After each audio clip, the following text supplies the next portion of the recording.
राजेशने काही रक्कम उधार घेऊन 2 वार्षिक हप्त्यात 726 रुपये प्रति हप्ता याप्रमाणे काय केली, परत केली. जर चक्रवाढ व्याजाचा दर 10% असेल म्हणते, तर उधार घेतलेली मूळ रक्कम किती, असा प्रश्न आहे ना. ठीक. मग आता किती रक्कम राजेशने उधार घेतली माहित नाही, तेच काढायचं आहे.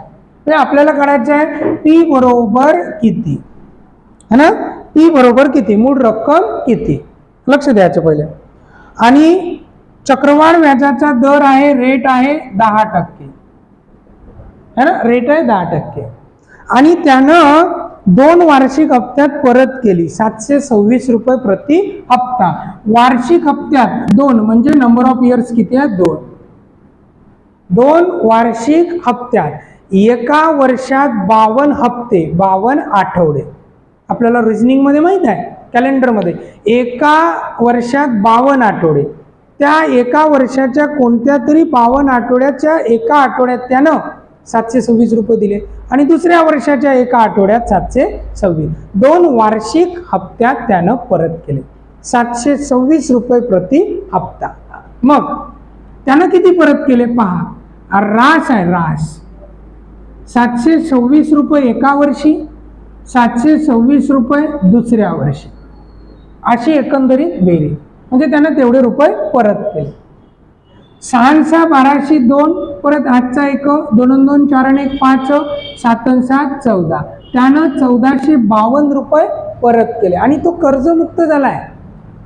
कारण त्यानं जे कोणती रक्कम घेतली होती त्याच्या व्याजासहित 2 इन्स्टॉलमेंट केल्या है ना, आणि ते परत करून टाकले.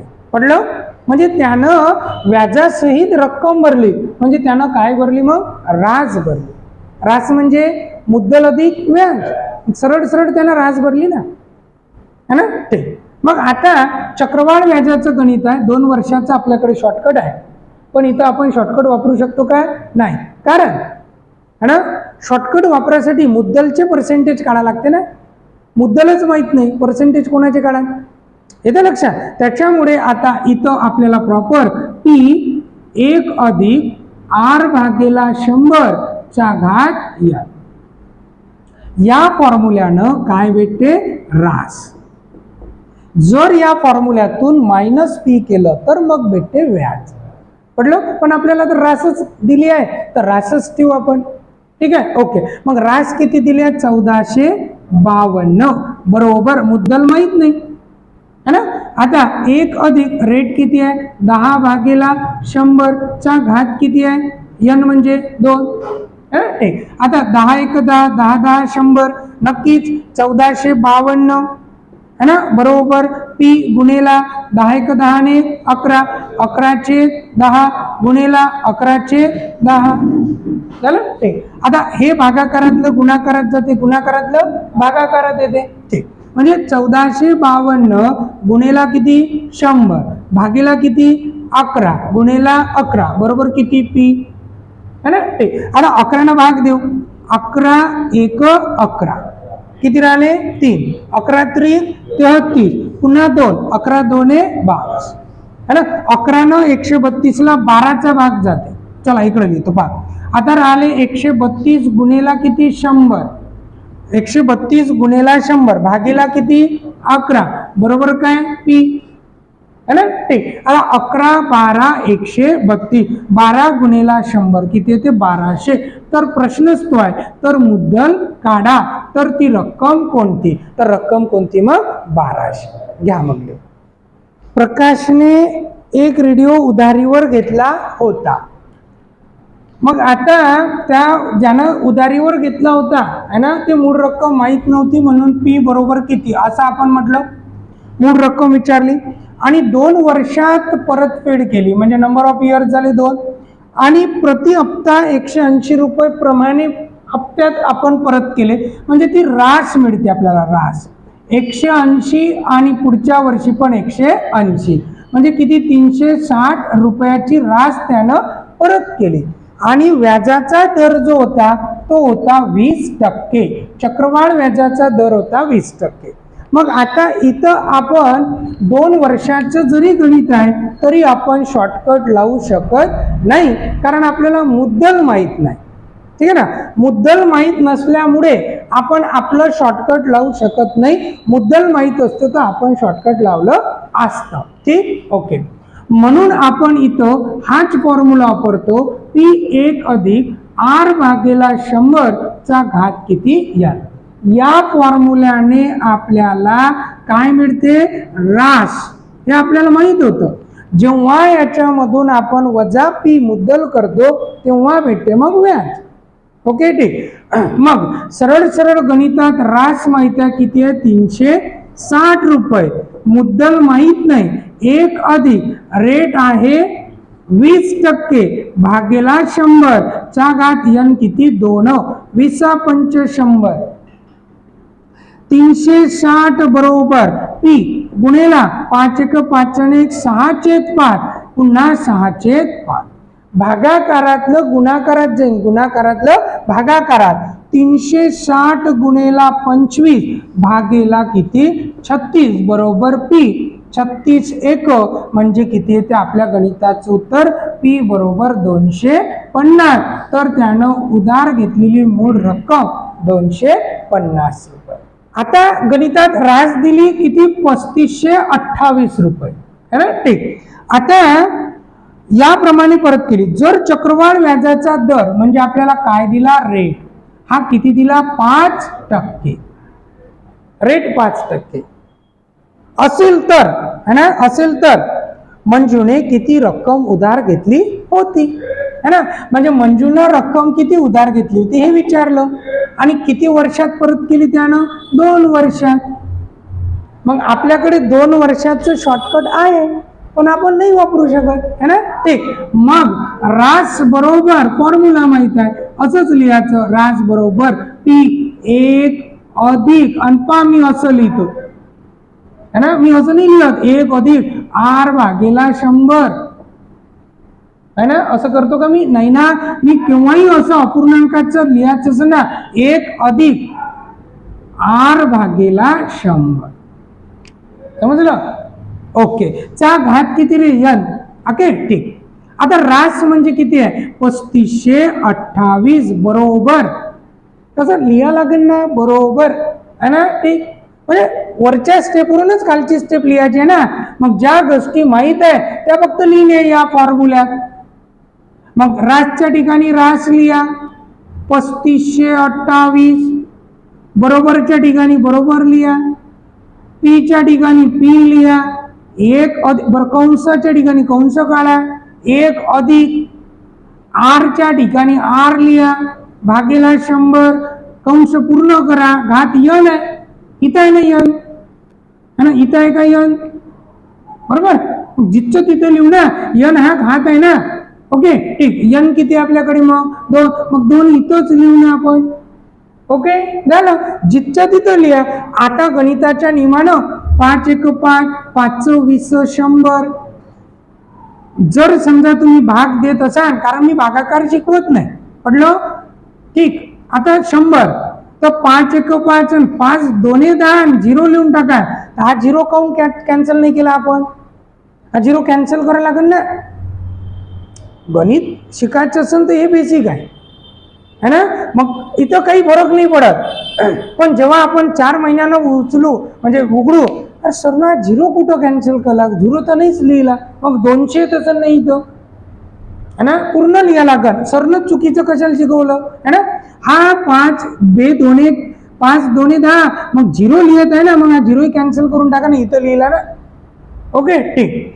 आता सगळं माहित झालं. ज्याच्या खाली ते 3228 बरोबर P.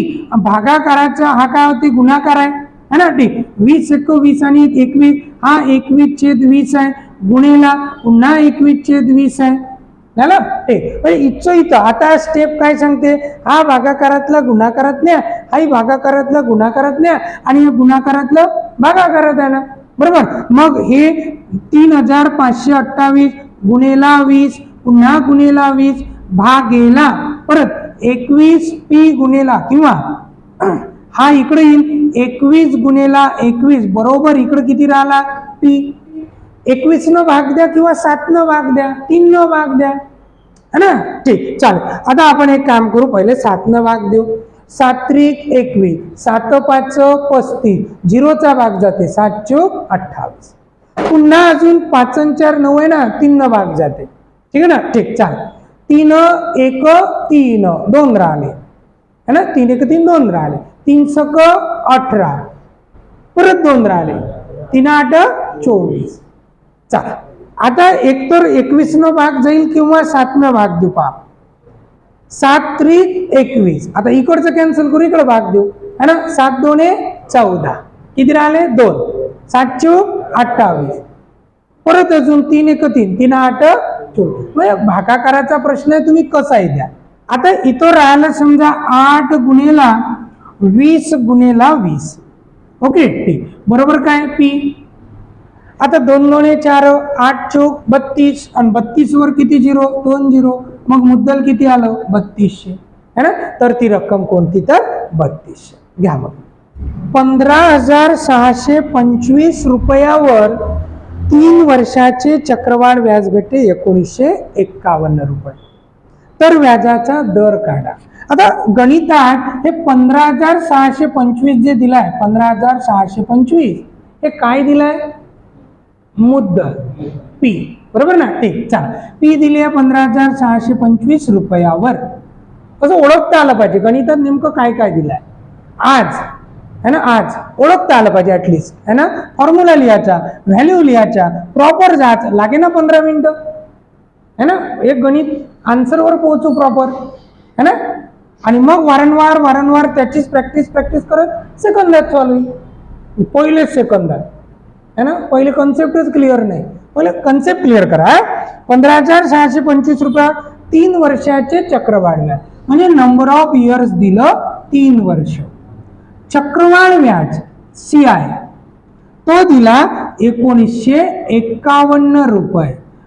तर व्याजाचा दर किती, R बरोबर किती झालं, असा प्रश्न आहे.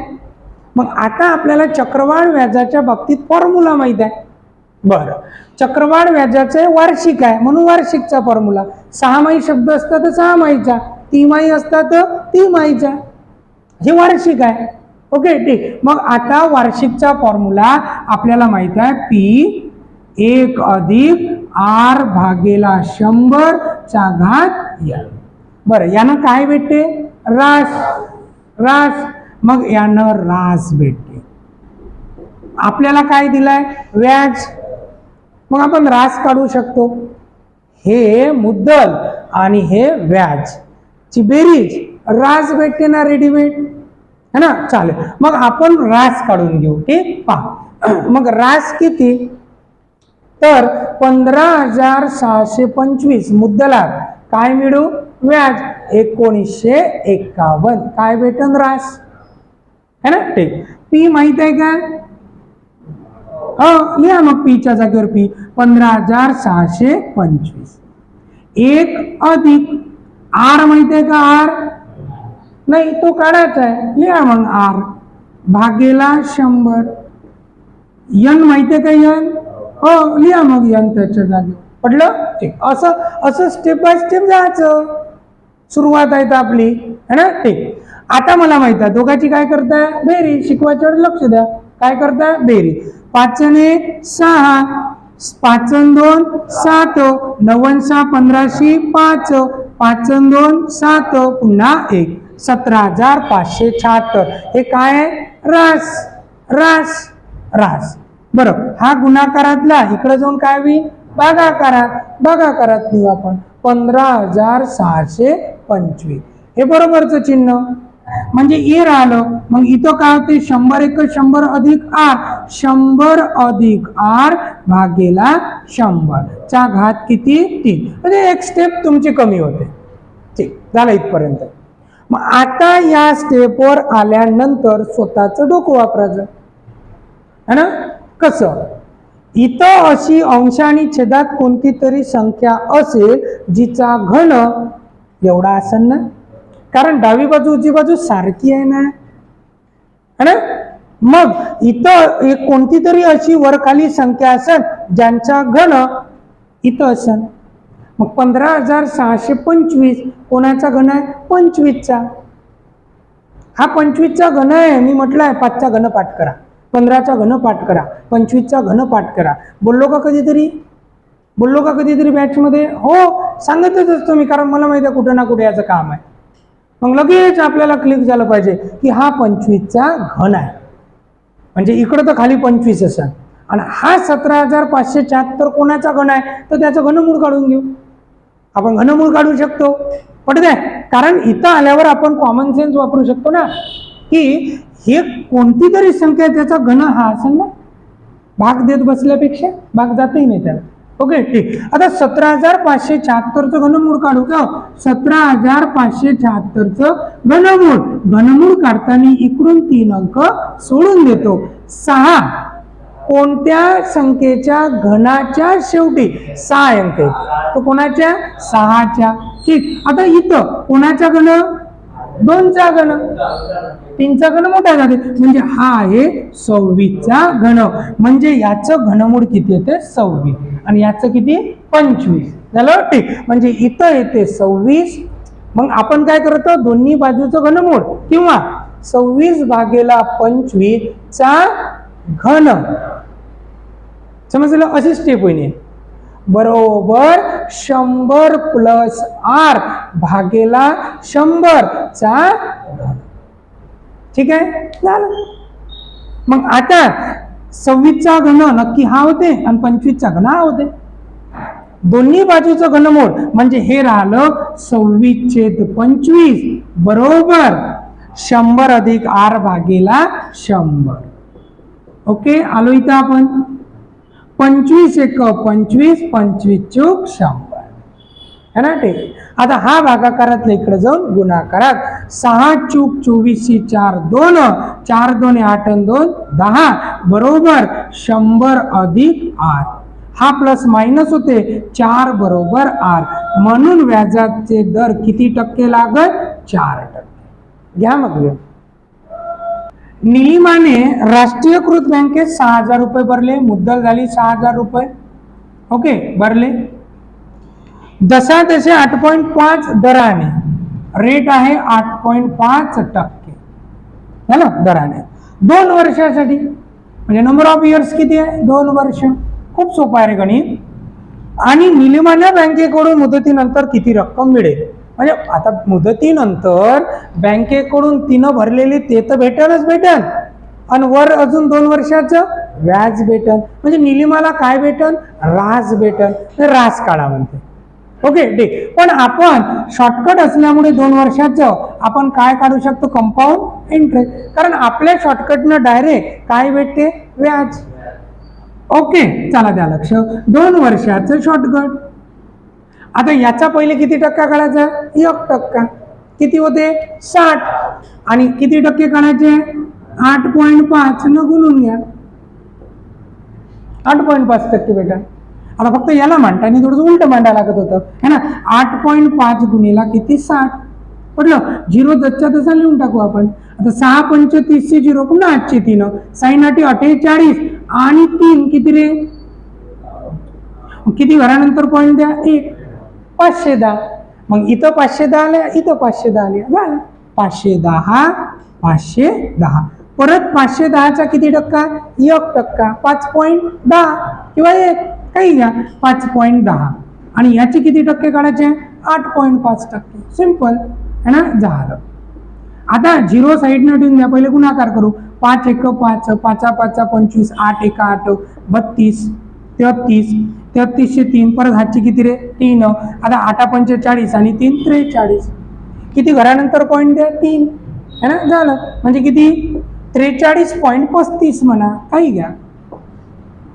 ओके, आता दोघांची काय करा? बेरीज. 0 लिहिला चालते तुम्ही, काही फरक नाही पडत. 0 2 10 आणि 43.35. दोघांची काय करा? बेरीज. 1063.35. हे काय भेटते? व्याज. आपल्याला काय पाहिजे? रास. मग हे व्याज याच्यात जाऊन मिळवून टाका. 6 1 7 7,663.35 झालं. काय होतं या गणितात वेगळं? घ्या मग.